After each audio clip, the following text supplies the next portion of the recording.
44, versículo 5. Hoje é um dia daqueles, hoje é um culto, né? Uma mensagem daquelas que durante a semana você pensa e você tenta estabelecer, e algo que eu já compartilhei com a igreja. O mais difícil para mim não é preparar uma mensagem. O mais difícil para mim é saber o que falar, qual mensagem falar. E entre quando eu estou assim, eu preparo 2, 3, 4 mensagens e fico assim na mesa, olho para um, olho para outro e falo: Deus, o que o Senhor quer dizer para o teu povo? Né? E ontem eu compartilhei com a minha esposa, falei assim: olha, eu tenho 3 mensagens aqui. Ela falou: você não prega nenhuma dessas não, faz outra. Eu falei: meu pai, isso já era era quase meia-noite ou meia-noite e meia, e eu com 3 mensagens preparadas, e eu falava assim: Deus, o Senhor ainda não testificou do coração. E aí eu esbocei uma nova mensagem e falei assim, isso já era 2 horas mais ou menos, 3 horas. Eu falei: Senhor, eu vou dormir e o Senhor completa a mensagem no meu coração. Aí acordei cedo e falei: Senhor, ainda não está lá, né? Dá a tua graça. E aí o Senhor terminou de trabalhar comigo nessa manhã, para 6h30, 7 horas, o Senhor terminou de concluir aquilo que Ele tinha para ministrar no coração da igreja. Essa parte do vídeo você pode cortar, tá, irmão? Glória a Deus. Dá um pause aí. Pausa. Isaías capítulo 44, versículo 1 até o versículo de número 5. No telão diz assim: mas escuta agora, Jacó, meu servo, Israel, a quem eu escolhi. Assim diz o Senhor, aquele que o fez, que o formou no ventre e que o ajudará. Não tenha medo, ó Jacó, meu servo, Jedusum, a quem escolhi. Pois derramarei água na terra sedenta e torrentes na terra seca. Derramarei o meu espírito sobre sua prole, a minha bênção sobre os seus descendentes. Eles brotarão como relva nova, como salgueiros junto a regatos. Um dirá: pertenço ao Senhor. O outro chamará a si mesmo pelo nome de Jacó. E ainda outro escreverá em sua mão: eu sou do Senhor. E tomará para si o nome de Israel. Amém? Louvado seja o nome do Senhor por essa palavra. Queridos, o livro do profeta Isaías é um livro riquíssimo. Nós já falamos N vezes que este livro ele foi escrito aproximadamente 600 anos antes do nascimento de Jesus. E o que ele tem de detalhes proféticos do nascimento de Jesus é surpreendente. É no livro de Isaías que está escrito que a virgem daria à luz uma criança. Algo impensável naquela época, algo impensável na época de Jesus e algo impensável hoje. Uma virgem dando à luz ao Senhor. Esse texto de Isaías, ele fala sobre a vinda de um que seria Cristo, que governaria, e ele seria chamado de Deus forte, ele seria chamado de príncipe da paz, ele seria chamado de consolador. Esse Deus que é profetizado em Isaías, esse Cristo, esse ungido, esse enviado, que é profetizado em Isaías, ele fala de algo, detalhes específicos que Jesus foi, que Jesus é, 600 anos antes de acontecer. Isso me faz pensar algo muito profundo. Deus, ele já sabe o seu amanhã. Deus, ele já sabe o seu futuro. E talvez você hoje não está muito preocupado com o seu futuro, porque o seu presente tem roubado a paz do seu coração. Então deixa eu dizer algo: Deus também conhece o seu presente. Deus sabe as notícias que você escutaria ontem. Deus sabe das notícias que você escutou na semana passada. E Deus sabe das notícias que você ainda vai escutar ao longo da sua vida. Por isso Ele vai dizer para este povo de Israel: não temas, não tenha medo. E é interessante que hoje nós estamos no culto de missões. Eu amo missões, porque missões é algo que eu, quando converti, cresci ouvindo. E é claro que eu tinha uma visão um pouquinho distorcida de missões, porque eu aprendi que missões era sempre o dever de um homem sair da sua terra natal e proclamar de Jesus, e falar de religião, e falar da sua crença para uma outra pessoa que não conhece nada disso. É verdade que missões tem essa partícula, tem essa vertente, tem esse detalhe. Só que missões não começa com um homem querendo falar de Deus para outro homem. Missões não começa com a minha tentativa de esclarecer para você aquilo que eu creio. Missões não é a minha tentativa forçosa de falar para você crer na mesma coisa que eu acredito. Missões não começa com o homem, missões começa com Deus. Sabe o que significa isso? É Deus querendo aproximar da sua criação que não quer nada com ele. Missões é o resgate e o amor de Deus em querer trazer você e eu de volta para a sua presença. Missões é o desejo de Deus de restaurar pessoas. Missões é o desejo de Deus de restaurar aquilo que nós perdemos, ou melhor, aquilo que nós nunca fomos. Então, quando nós falamos de missões, nós falamos de uma vontade eterna de Deus em colocar no seu coração algo que foge da sua vida, que é paz, que é tranquilidade, que é restauração. Amém? Amém.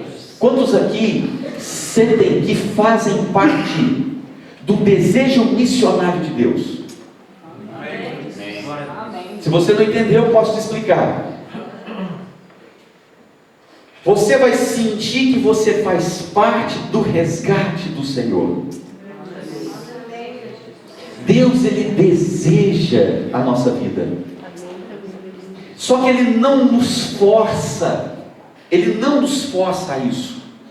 E às vezes Ele permite dificuldades, sofrimentos, para que aquela luzinha da sua mente diz o seguinte: eu preciso de ajuda, eu preciso de ajuda. E aí você se encontra sozinho, desfigurado, triste, problemático, crises, doenças, dificuldades, solidão, brigas, intrigas, confusões, dissensões, facções, tudo aquilo que rouba os sentimentos mais neutros da sua vida, e você diz assim: eu preciso de ajuda. E aí Deus está assim, do outro lado da sala, esperando. Vem, filho, vem, filho. Aí você pode pensar: mas por que Deus não vai lá e já me abraça de uma vez? Porque Ele quer que você diga: eu preciso de Deus. Deus não nos força. Deus, Ele abre a oportunidade da graça e diz assim: vem comigo, vem estar ao meu lado. E Isaías, ele profetiza esses elementos da graça de Deus, e ele começa dizendo lá no capítulo 40, e você que precisa de conforto, eu quero que você leia Isaías 40, porque ele vai falar disso mesmo, conforto. Todo capítulo 40, ele está profetizando conforto, né? Ele está profetizando conforto. Eu vou confortar você, eu vou abraçar você. Aí no 41, ele tem um outro elemento que ele fala o seguinte: eu vou mandar aquele que te ajuda, o ajudador. Vai vir o ajudador, vai vir o ajudador. E aí você fala assim: nossa, eu preciso tanto de ajuda. Então você tem que ler Isaías 41.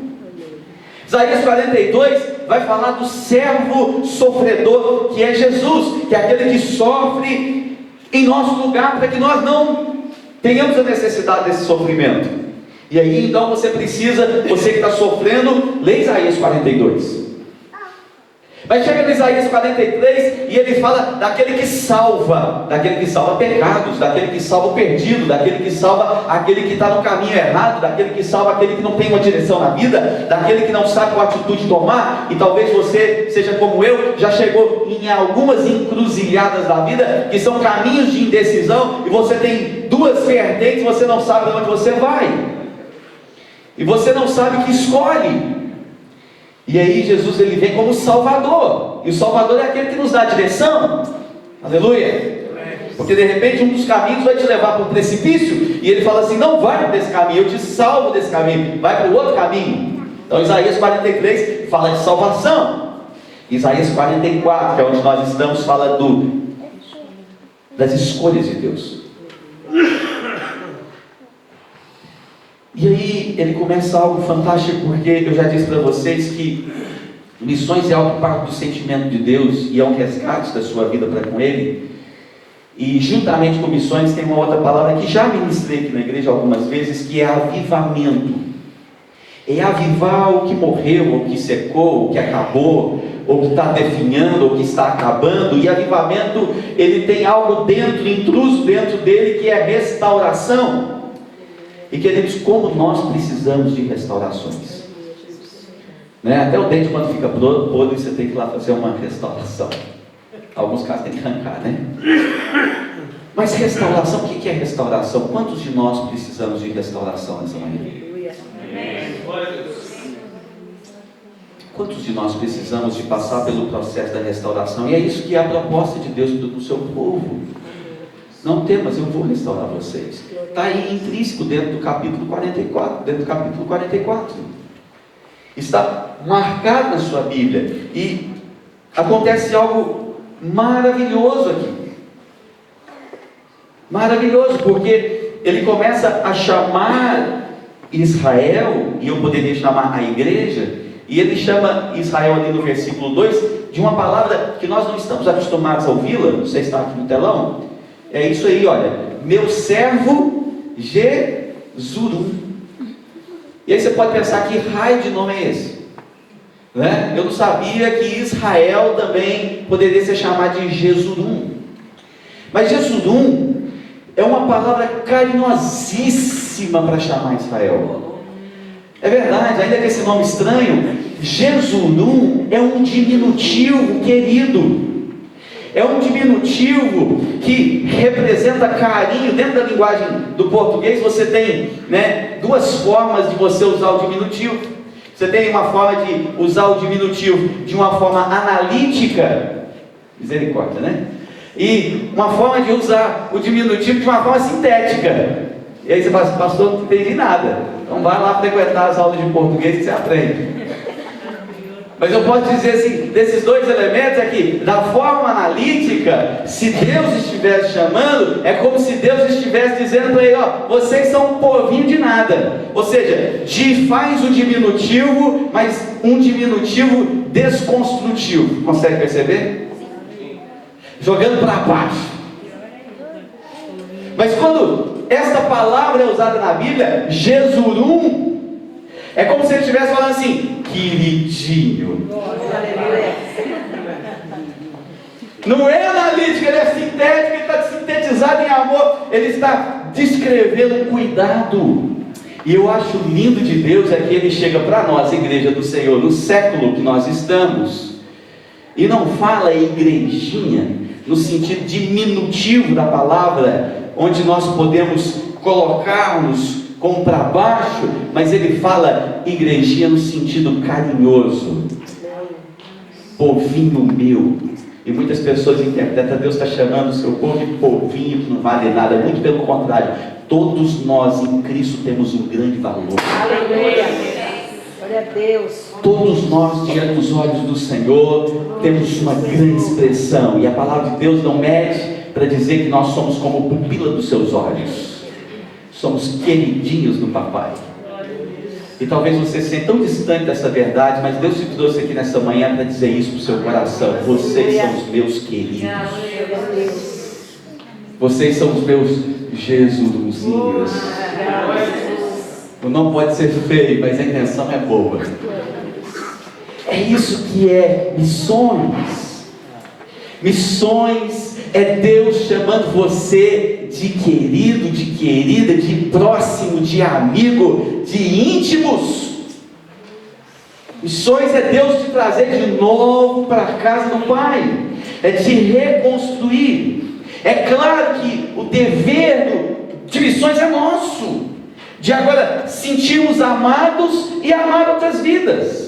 Ontem estava conversando com alguns líderes e falei que 99% das pessoas nunca fizeram um acompanhamento, 99% dos cristãos nunca fizeram um acompanhamento de cuidados com uma outra pessoa. É mais ou menos o seguinte, nunca fizeram um discipulado de corpo a corpo. 99% dos cristãos nunca fizeram isso. Ou seja, vieram para Jesus, aceitaram o Senhor, estão na igreja, mas nunca foram discipulados, nunca foram acompanhados, nunca tiveram alguém sob o seu cuidado para realmente cuidar deles e levá-los a uma maturidade. E é um outro dado importante que 93% nunca levaram uma pessoa para Jesus. Que é um outro dado estrondoso, ou seja, 93% dos crentes nunca conseguiram falar do amor que eles recebem de Deus diariamente. É que como se tivéssemos aqui 100 pessoas e apenas 7 pessoas tivessem a capacidade de fazer o que a Graça falou aqui, de sair ali na sua porta e dizer: vizinha, Jesus te ama. Só 7 fazem isso. Os outros 93, boca fechada. Sabe por quê? Timidez, medo, insegurança. E o pior delas, não sente que de fato são Jesusinhos de Jesus. Mas tem algo muito interessante nesse texto que eu gostaria de compartilhar com vocês ainda. É que Deus, ele enxerga as necessidades humanas. Olha o versículo de número 3. E ele diz uma verdade profunda. Ele fala o seguinte: porque derramarei água sobre o sedento e torrentes sobre terra seca. E aqui são duas figuras que necessitam de água. Porque se tivesse água, não seria sedento, e se tivesse água, não seria terra seca. E o interessante, queridos, é que a fome é diferente da sede. E quem já teve fome sabe, quem já teve sede sabe. Se você tiver sede, ela é torturante. Eu não estou falando daquela sede superficial que você dá 2 engolidinhas de saliva e passa. Eu estou falando de sede, de sedento. E também posso mencionar sobre fome com experiência de ter ficado já vários dias sem me alimentar em prol de jejuns e consagrações. Quando você fica um dia sem comer, ou quando você fica um período sem comer, acende um trenzinho lá na sua barriga dizendo o seguinte: olha, põe comida aí, filho. Não é assim? Você sente um toque, aquilo dói, mas se você não ingerir alimento naquela hora, aquela dor passa. Passa. E aí você fica um dia sem comer. No segundo dia, cutuca de novo. Às vezes na madrugada, cutuca de novo. E aí você sente, você não comeu, a dor passa. Você fica 3 dias, passa. 4, passa. 5, passa. 6, passa. E já teve gente que ficou 40 dias sem comer. A Bíblia fala de alguns que fizeram isso, mas eu conheço pastores que já fizeram isso. Espero em Deus se eu chegar lá. Ainda vou fazê-lo. Esperar meus filhos crescer mais um pouquinho. Não, isso é sério, porque é claro que nos afazeres eles precisam da minha ajuda. Então, a hora que eles estiverem mais grandinhos, eu vou fazer essas consagrações de certeza. A sede não é assim. A sede não é assim. Quando a pessoa está com sede, ela precisa de água, porque o corpo precisa de água. É claro que o corpo também precisa de alimento, mas a sede, ela mata.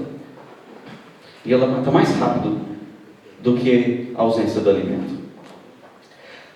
Outra menção que fala da terra seca. E eu não sei quem já foi em lugares secos. Não falo em áreas desérticas, onde que a constituição da terra é feita por areia. Eu falo de terra seca. Terra truncada, terra rachada.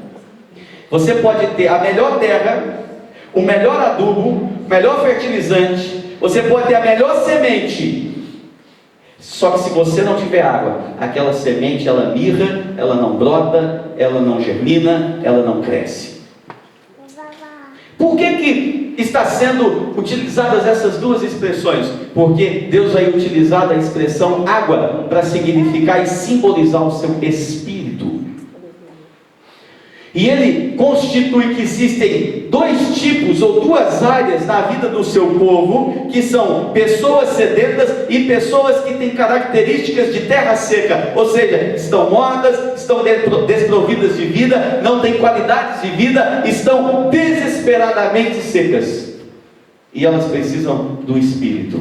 E elas precisam da água, que é o símbolo do Espírito. Mas interessante, o Espírito é simbolizado por vento, o Espírito tem o símbolo do fogo, o Espírito tem o símbolo do azeite, mas o Espírito também simboliza a água. Sabe por quê? Porque água é vida. E você, queridão, sem a água da vida, você está morto. Você está seco. Você está sedento. Você sabe que você precisa de algo, mas não sabe que algo é esse que mata a sua sede.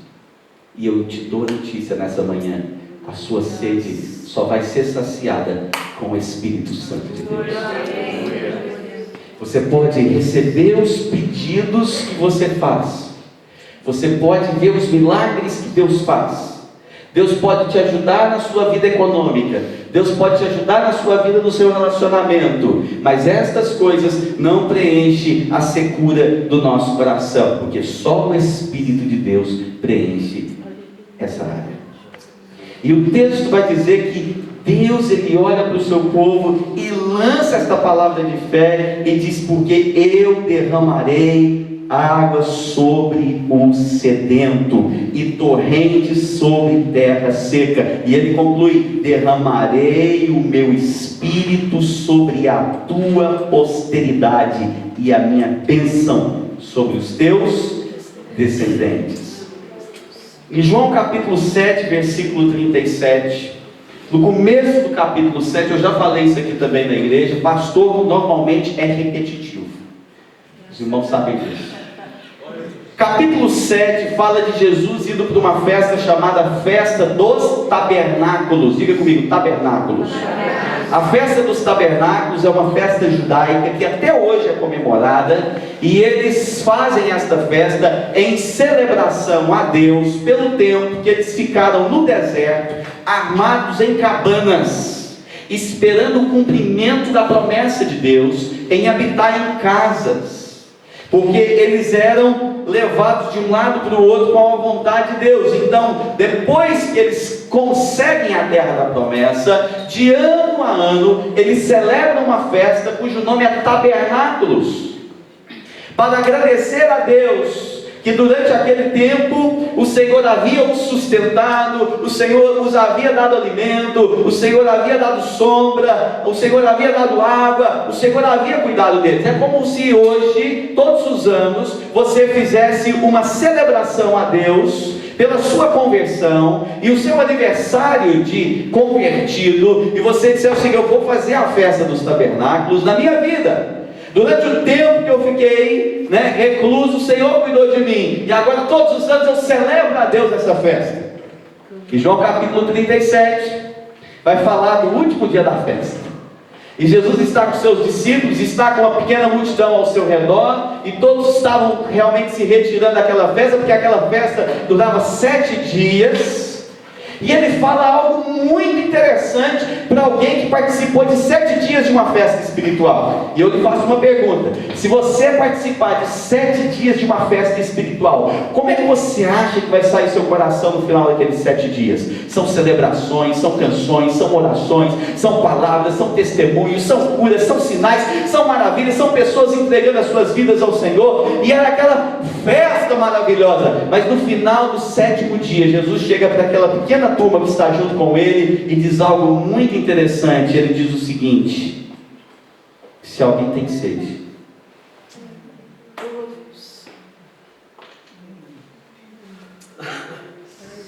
venha a mim e beba. Eu fico imaginando os fariseus ouvirem aquilo: mas esse cara é louco, são 7 dias de festas, nós acabamos de viver 7 dias de milagres, acabamos de celebrar 7 mensagens poderosas, acabamos de cantar 7 louvores poderosos, nós acabamos de estar na presença de Deus, e agora ele fala: se alguém tem sede, não tem como esse povo estar com sede de Jesus. E Jesus insiste e olha para todos e fala assim: alguém tem sede aqui? Quem não foi saciado com o culto? Quem não foi saciado com a festa? Quem não foi saciado com a celebração? e nunca serão saciados com essa celebração, porque eu sou a água que vai suprir as suas necessidades. Eu sou a água. Jesus, ele fala: quem tem sede, venha a mim e beba. Então, ele conhece as suas necessidades. Ele sabe do que você precisa. E ele sabe do que você precisa. E você precisa do Espírito Santo de Deus. Existe um resultado poderoso em cima dessa palavra. Olha o versículo 3 e o versículo 4. O meu Espírito sobre a tua posteridade, ou seja, sobre os seus descendentes e os seus descendentes, e a minha bênção sobre os teus descendentes, e eles brotarão como erva, como salgueiros junto às correntes das águas. E o verso 5 diz algo muito importante. Ele diz assim: dirá. Olha a manifestação das pessoas que forem embebidas desta graça, que forem alcançadas por esse poder, que forem tocadas pelo Senhor Jesus. Vai levantar e vai dizer o seguinte: eu pertenço a Deus. Tem alguém aqui nessa manhã que pode dizer essa frase? Aí outro do outro canto vai dizer o seguinte: eu sou louco por Jesus.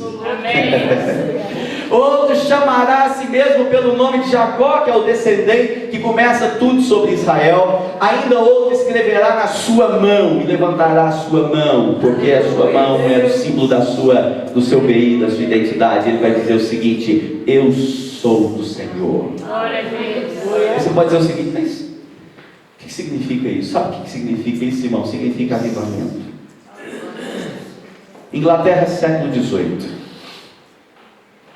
Os pastores pregavam as suas mensagens e iam para tabernas depois dos seus cultos beberem e se encharcarem de vinho.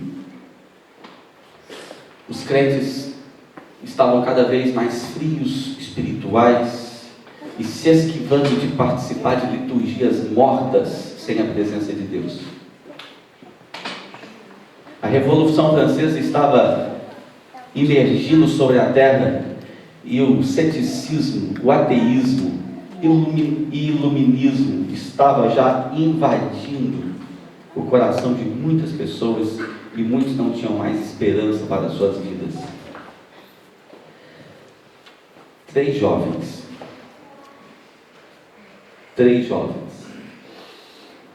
eles angustiados com tanta depravação no meio do povo de Deus, com tanta miséria espiritual sobre o seu país, com tanta frieza espiritual no coração daqueles que se diziam acreditar no Senhor. John Wesley, George Whitefield e Carlos Wesley, na Universidade de Oxford, decidem orar a Deus. E eles criam um pequeno grupo e começam a buscar a Deus todas as noites. Na madrugada do dia 31 de dezembro de 1739, às 3 horas da manhã, o vento sopra naquele lugar e o Espírito Santo enche eles de uma forma sobrenatural. Começa-se o avivamento na Inglaterra e é sacudido o mundo naquela época. Esses 3 jovens começam um movimento que é chamado de Clube Santo. E eles começam a escrever agora aquilo que seria a regra para todos os pastores da Inglaterra: os pastores têm que ser convertidos. Os pastores têm que ser cheios do Espírito Santo. Cada crente tem que ter uma vida de oração, porque o sedento e a terra seca estão à nossa volta, e nós precisamos da presença do Espírito Santo. Depois daquele batismo sobre a vida daqueles 3 homens, as igrejas começam a se apinhar de gente. Pessoas começam a buscar desesperadamente o Senhor. E as igrejas não comportam mais por causa do seu pequeno espaço, e agora começam os cultos de celebração em praças públicas, e milhares e milhares e milhares de pessoas começam a aceitar o Senhor e a participar de cultos gigantescos na cidade de Londres, nas cidades da Escócia e nas cidades de toda a Inglaterra. O avivamento é espalhado para a América, é espalhado para o velho continente europeu, e sacode todas as estruturas que estavam mortas, porque só o Espírito Santo de Deus pode trazer vida sobre o seu vida. Como eu anseio, meus amados irmãos, que esse nosso Portugal seja embebido pela presença do Espírito Santo. Como eu anseio que a minha casa e a sua casa sejam os primeiros lugares a serem visitados por esse Deus maravilhoso, a qual Ele quer suprir e sanar toda a secura, toda a solidão, todos os traumas, tudo aquilo que está percorrendo as nossas vidas e os nossos corações. Mas para isso, quem sabe não tem aqui algum dos que me ouvem, que vai se levantar como John Wesley, como Carlos, como George Whitefield, que vai varar madrugadas em oração, ou mesmo aqueles que vão se juntar para fazer orações, para que o Senhor possa solucionar ou mudar a realidade das suas vidas. Como eu desejo que jovens nesse lugar, e não só jovens, como adultos e velhos, se levantem e se manifestem para buscar o Senhor de uma forma como nunca buscou até hoje. Quem sabe nós seremos a geração que teremos um grande avivamento varrer Portugal para a glória do Senhor. Porque num avivamento, irmãos, casamentos são restaurados. Num avivamento, pessoas andam debaixo da perspectiva da fé. Pessoas levantam as suas mãos e dizem: eu sou do Senhor. Eu não sei quantos aqui têm a coragem de proclamar e de entregar as suas vidas a Jesus. Diante de tantas palavras que você já ouviu, talvez você nunca fez uma real decisão por Cristo, dizendo que Ele é o Senhor da sua vida, e você decidiu sensivelmente ouvir a sua voz e deixar que Ele guie os seus passos. Eu já compartilhei N vezes sobre a minha experiência de aceitar Jesus. Aceitar Jesus é algo poderoso. É uma decisão que não tem volta. É uma decisão maravilhosa. Não é apenas uma aceitação de mente, mas é uma aceitação de todos os níveis da sua vida. O Senhor Jesus, Ele tem muito para nós. E Ele profetizou isso em Joel capítulo 2, versículo 28, e é um lamento que muitos e muitos crentes, acreditam que o cumprimento desta palavra já ficou no passado e que ela não se repete. E eu posso te explicar para você que não conhece. Joel foi um profeta antes de Jesus e antes da descida do Espírito Santo, e ele diz assim: olha, e depois disso derramarei o meu Espírito sobre toda a carne. Eu não sei como é que está aqui, sobre todos os povos. Seus filhos e as suas filhas profetizarão. Os velhos terão sonhos e os jovens terão visões. Atos capítulo 2. Louvado seja o nome de Jesus. Eles estão mergulhados agora na primeira pregação de Pedro sobre a igreja. E o Espírito Santo vem sobre eles. E eles começam a dizer: varões, o que vocês estão vendo e ouvindo é o cumprimento da profecia de Joel, capítulo 2, versículo 28. Os velhos vão continuar sonhando, mas não são sonhos daqueles que se dormem, mas são sonhos daquilo que o Senhor dá. Os jovens vão ter visões e eles vão enxergar o sobrenatural. E as vossas filhas e os vossos filhos levantarão as suas vozes proféticas, dizendo sobre o futuro, sobre aquilo que o Senhor tem para ministrar sobre os nossos corações. O que vocês estão vendo é o cumprimento de uma profecia. Mas Efésios capítulo 3, na oração de Paulo à igreja, e ele estava em cárcere em Roma, preso, ele estava trancafiado, e ele estava no calabouço, e ele escreve o capítulo 3 de Filipenses, de Efésios, e ele está orando pelaquela igreja daquela época, ele está orando por nós que estamos sentados aqui nesse lugar, e ele fala assim: eu me ponho de joelhos, para que todo o corpo de Cristo seja tomado de toda a plenitude de Deus. Eu acho que Paulo é doido de fazer uma oração como essa, porque você sabe o que é plenitude de Deus.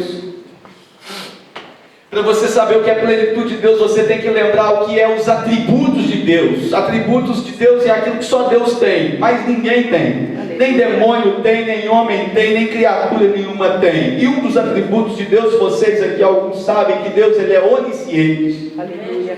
Que Deus ele é onipresente. Que Deus ele é onipotente, ou seja, Ele sabe tudo, Ele conhece tudo, Ele sabe o futuro, Ele sabe o passado, Ele é todo o poder, Ele é onipotente, Ele tem todo o poder e não tem nada que é a mais do que Ele. Um dos atributos de Deus, que Deus ele é infinito. Glória a Deus, aleluia. Se você perguntar para um cientista qual que é o tamanho do universo, ele vai dizer assim, não sei. Há um tempo atrás dizia-se que o universo era infinito, e hoje os cientistas concordam que o universo é finito. E mesmo que tenha alguns que acreditam o contrário, nós sabemos pela palavra de Deus que o universo é finito. Por quê? Porque infinitude só pertence a Deus. Só Deus é infinito. Consegue perceber? E se o universo é finito e Deus é infinito, quer dizer que Deus é maior do universo. Qual o tamanho do universo? O tamanho do universo conhecido são 90 bilhões de anos-luz. Sabe o que significa isso?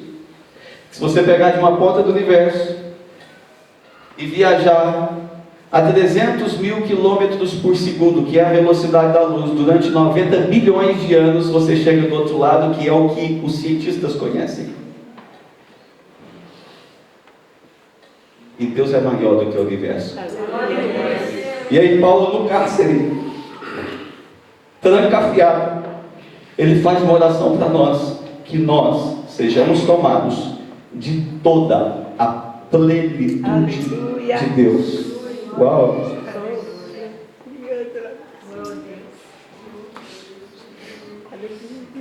Queridos, Deus nos ama muito.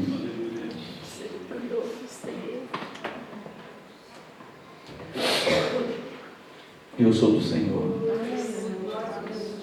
Eu sou do Senhor. Eu creio em Jesus. Jesus não é uma ficção.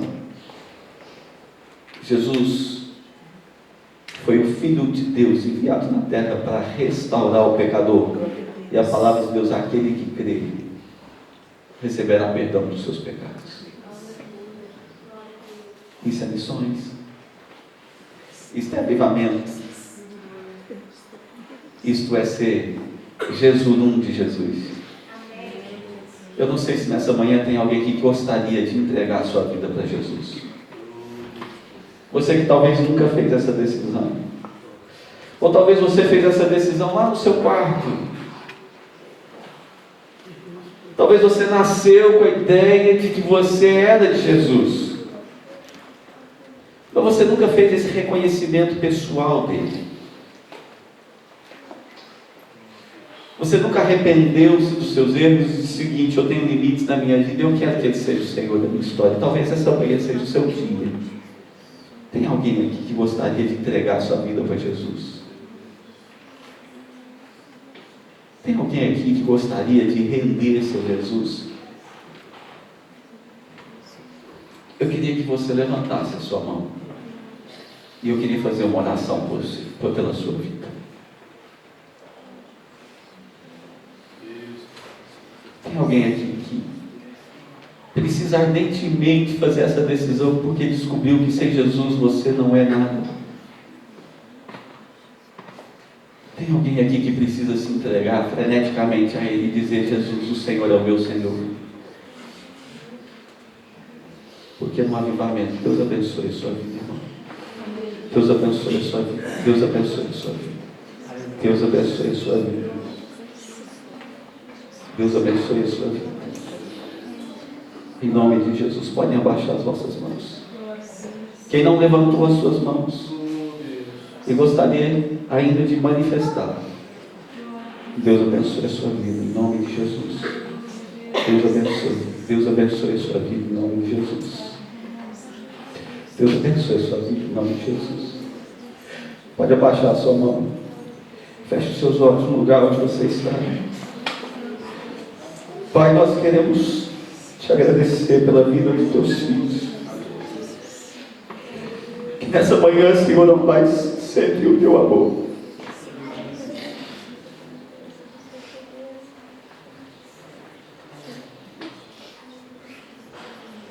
Deus, que o Senhor venha perdoar, Pai, todos os seus pecados. Que o Senhor venha libertá-los, ó Deus, de todos os seus pecados, de todas as suas maldições, de todos os seus medos, de todas as suas inseguranças, de todos os seus traumas. Deus, em nome de Jesus, o Senhor viu cada um que levantou uma das suas mãos em sinal de entrega ao Senhor. E eu te peço, Espírito Santo de Deus, que o Senhor, ó Pai, sacie a sede que eles estão sentindo. Sacie a sede que eles estão tendo. E que a cura do Senhor, ó Pai, se estabeleça em suas vidas. Eu peço, Senhor, ó Deus, nesta manhã, que o Senhor escreva o nome dessa turma, Senhor, no livro da vida. E que eles sejam completamente restaurados para a Tua glória. Espírito Santo de Deus, perdoa-nos, restaura-nos, transforma-nos, porque nós somos do Senhor. Quantos podem levantar a sua mão e dizer: eu sou do Senhor? Eu sou do Senhor. Que comece nesta manhã desencarregar de um grande avivamento sobre as suas vidas, sobre a vida desse povo. Eu convido a igreja a se colocar em pé em nome de Jesus.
Você que está de três em três.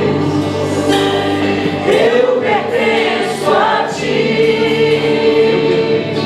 Jesus, a razão do meu viver, a razão do meu louvor. Sim, eu creio em Ti, Jesus, Jesus, nome sobre todo nome. Eu pertenço a Ti, a Ti.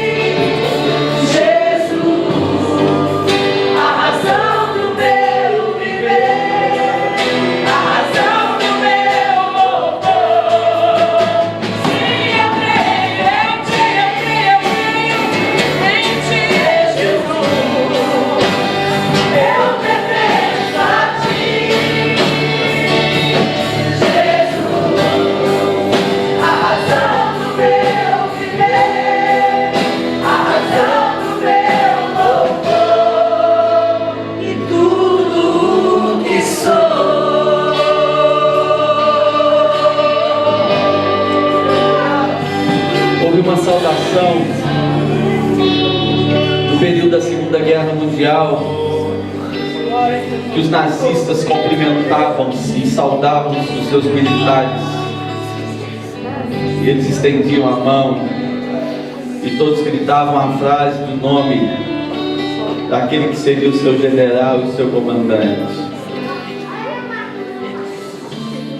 Que durante esse mês, que durante esse ano, você não possa estender as suas mãos assim, reverenciando um homem, mas que você levante as suas mãos assim. E quando você passar por mim e levantar a sua mão assim, eu vou estar entendendo que você está dizendo: eu sou do Senhor. Quantos aqui podem saudar comigo?